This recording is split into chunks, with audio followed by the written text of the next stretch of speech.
আজকের গল্পটা একটু আলাদা, ক্যামেরায় নয়, পুরোটাই শ্যুট করছি ফোনে। হাত কাঁপছে, ফ্রেম ভাঙছে, কিন্তু গল্পটা একদম খাঁটি। লিট অন দ্য হুইলসে হয়তো এর আগে কখনো আপনারা এইভাবে ভিডিও দেখেননি, মানে সবসময় আমাদের সাথে টিম মেম্বাররা থাকে।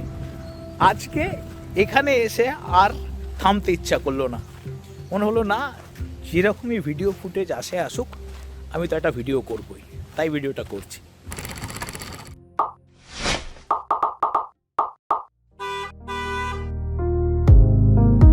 হুগলি জেলার নালিকুলের কাছে কামারকুণ্ডু স্টেশনের পাশেই রয়েছে কিঙ্করপাটি গ্রাম, আর সেই গ্রামে আছে এক অন্যরকম ঠিকানা, আনন্দপীঠ সেবা প্রতিষ্ঠান, যাকে অনেকেই চেনেন হুগলির আনন্দপীঠ নামে।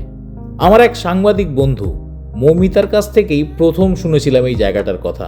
এখানে রয়েছে এক মায়ের মন্দির, আর সেই পুজোর দায়িত্বে রয়েছেন আরেক মা নিজেই। স্থানীয়দের কাছে তিনি মিতা মা হিসাবেই পরিচিত। এই আশ্রমকে ঘিরে পুরো গ্রামটা একটা যেন বড় পরিবার। এখানকার মানুষের জীবন, জীবিকা, উৎসব আর আনন্দ সব কিছুতেই জড়িয়ে আছে এই আনন্দপীঠের নাম। স্থানীয়দের চাষ করা ফল, ফুল, ফসল সব কিছু মিলেই এখানে তৈরি হয়েছে এক অনন্য সহাবস্থানের পরিবেশ। চলুন এই জায়গার গল্পটা শুনি মায়ের কাছ থেকেই। গঙ্গার তীরে শ্রীবিদ্যা মঠে আমার সন্ন্যাস প্রদান করেন শ্রীবিদ্যায় তিনি। তারপরে যখন 2002 সালে আদ্যা মন্দিরে আসেন আনন্দপীঠ সেবা প্রতিষ্ঠানে, তখন এসে প্রথম দর্শন করেই আদ্যামাকে সম্মুখে বলেছিলেন, भगवती देवी जीवित है, ये भगवती देवी जीवित है, तो ये प्रतिष्ठान काल में बहुत जनों का कल्याण करेगा। तो এই গুরুদেবের আদেশ ধীরে ধীরে ধীরে ধীরে আজ ফলবতী হয়েছে। আমাকে উল্লেখ করে বলে দিয়েছিলেন যে আমি কিঙ্করপাটিতে প্রতিষ্ঠিত হব 23 মাঘ, অর্থাৎ উনি 2000 সালের 5ই ফেব্রুয়ারি প্রতিষ্ঠিতা হয়েছিলেন।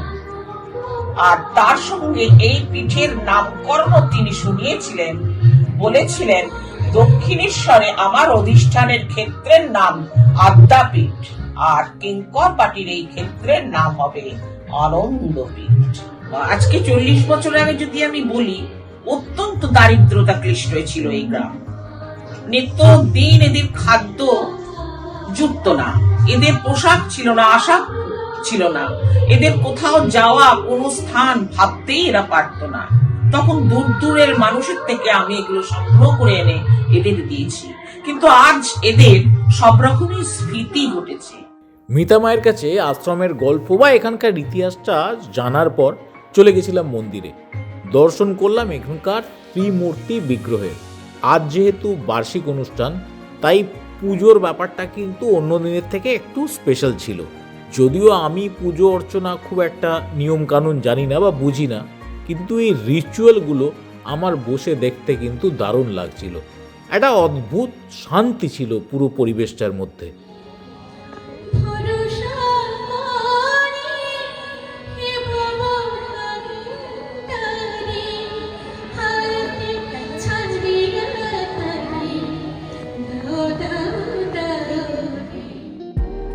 ভক্তিমূলক একটা কালচারাল ইভেন্ট অনেকক্ষণ ধরেই চলছিল, কিন্তু তার মধ্যে আমার কাছে বোনাস ছিল এই বাচ্চা মেয়েটির পারফরমেন্স। এছাড়াও বাকিও যারা পার্টিসিপেট করছিলেন, কেউ গান গাইছিলেন, কেউ প্রবচন দিচ্ছিলেন, সবটাই ভীষণ ভালো। আর মজার কথা কি জানেন, এরা কেউ পেড আর্টিস্ট নন, সবাই আসেন এই জায়গাটিকে ভালোবেসে, মাকে ভালোবেসে। অনেকক্ষণ হলো এসছি, পুজো দেখলাম, অর্চনা দেখলাম, কালচারাল ইভেন্টগুলো দেখলাম। কেন মিথ্যে কথা বলবো, দুপুরবেলা এবার একটু খিদে পাচ্ছে আমার বন্ধুকে, তাই আমি গিয়ে রিকোয়েস্ট করব ভোগটা কখন দেবে, চল ওখানে যাই। আমি একা খাবো না, মানে আপনাদের খাওয়াতে পারছি না সেটা আলাদা কথা, কিন্তু দেখাতে পারি, আর সেটাই হয়তো দেখাবো। ছোটবেলা থেকেই ঠাকুরের প্রসাদ বা ভোগের প্রতি আমার একটা আলাদা অবসেশন আছে। এই যে টেস্টটা, এটার কিন্তু কোনো অল্টারনেটিভ নেই, এগুলোর কোনো রেপ্লিকেশন সম্ভব নয়। খুবই সিম্পল বেসিক, কিন্তু এর স্বাদ গন্ধ সবটাই আলাদা। আর সব থেকে বড় কথা, আপনি এতজন মানুষের সাথে একসাথে বসে খাচ্ছেন। এই দিনে দুপুরবেলার আয়োজনটাও দারুণ ছিল। প্রথম পাতে এলো গরম খিচুড়ি, তারপর তরকারি, চাটনি, পায়েস। খাওয়ার সময় একটা কথা ভেবে খুব ভালো লাগছিল, খিচুড়ির চাল থেকে আরম্ভ করে পায়েসের দুধ অবধি সবটাই এনাদের নিজস্ব উৎপাদিত, যেটা খাবারের গুণগত মান এবং স্বাদ দুটোকে একটা অন্য মাত্রায় পৌঁছে দিয়েছিল। একটা খুব ভালো লোকেশনে দাঁড়িয়ে আছি। লোকেশন না, একটা ক্যানেলের পুল, চারদিকটা বিস্তৃত সবুজ। আর অনেক দিন বাদে এরকম একটা শান্তশিষ্ট গ্রাম পেলাম, যে গ্রামটা হয়তো আর 5টা গ্রামের থেকে একটু আলাদা। আর তার কারণও হয়তো ওই মন্দিরটি বা আশ্রম। এই মন্দিরটাকে বা আশ্রমটাকে ঘিরে গ্রামের বহু মানুষের জীবিকা জড়িয়ে আছে।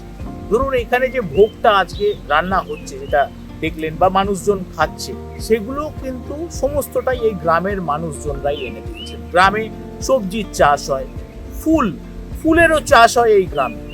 এই উৎসব আনন্দের দিনগুলোতে এনাদের কিন্তু কোথাও যেতে হয় না, মানে শহুরে কোনো কিছু ধার করে এনাদের গায়ে মাখতে হয় না।